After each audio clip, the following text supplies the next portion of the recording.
আৰু আমি যিটো ভাবিছোঁ যে 1000 যুৱতী মহিলাই যি আমাৰ সমবেত সংগীত পৰিৱেশন কৰিব আমাৰ অনুষ্ঠানৰ 11 তাৰিখৰ যি মুকলি সভাৰ আগে আগে আৰু এনেকৈ আজি ছাৰ অলপ শুনিব আৰু আমাৰ মহিলা যুৱতীসকলে পৰিৱেশন কৰিছে। ছাৰ ছাৰ আমাৰ কাৰণে আজি সৌভাগ্যৰ কথা এনেকৈ ছাৰ আহি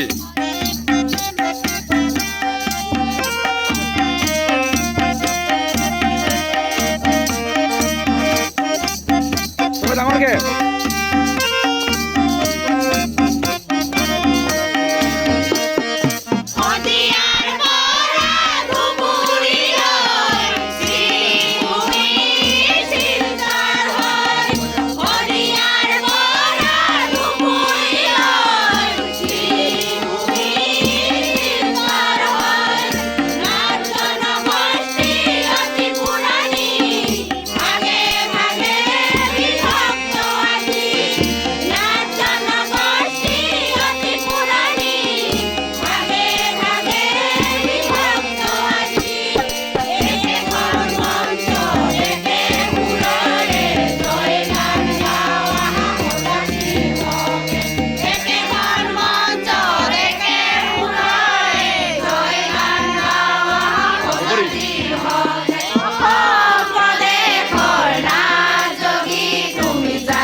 সৃষ্টি হৈছে। আজি দেখা পাইছে শ্বহীদ বৰ্মনাথ যি অস্থায়ী সমন্বয় ক্ষেত্ৰ আমাৰ নেয়াপৰা যি অহা 10 আৰু 11 তাৰিখ আমাৰ অধিৱেশন। আজি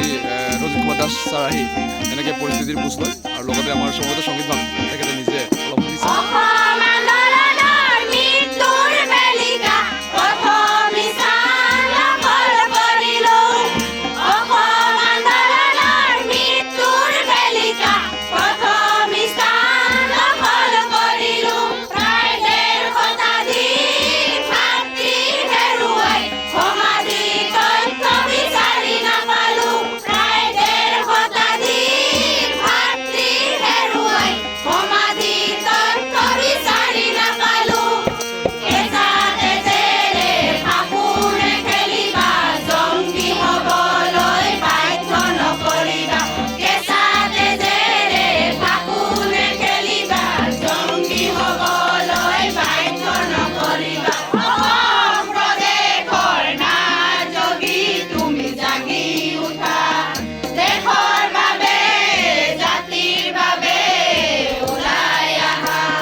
ডাঙৰকে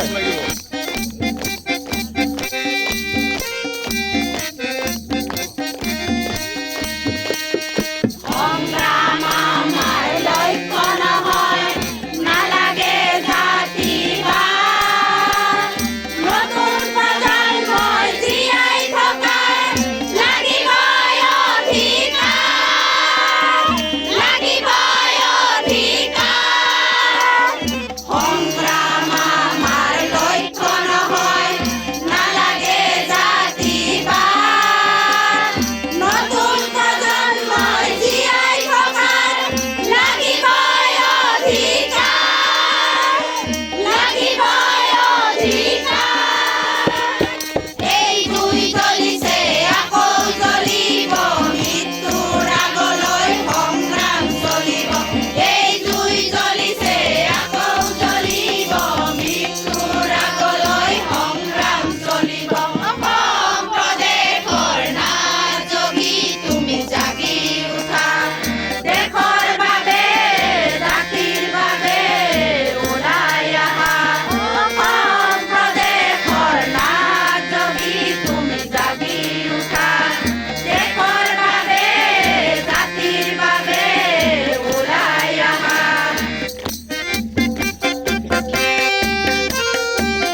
স্বায়ত্তশাসিত পৰিষদ বিচাৰো আমি অসম প্ৰদেশৰ নাট যদি তুমি জাগি উঠা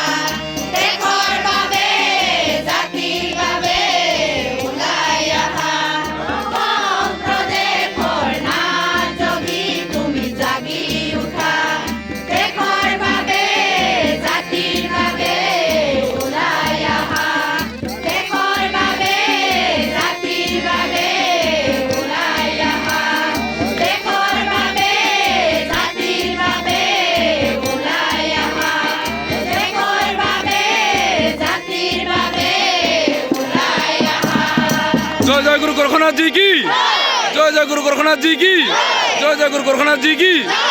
বহুত বহুত ধন্যবাদ এনেকে স্যার স্যার কেনেকুৱা হৈছে আমাৰ বঢ়িয়া বঢ়িয়া ভাল হৈছে ভাল হৈছে স্যাৰ থ্যাংক ইউ স্যাৰ দেশৰ বাবে ওলাই অহা নাটযোগীসকল হয় স্যাৰ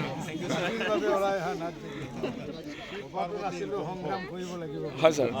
জীয়াই থকাৰ বাবে যুঁজিবই লাগিব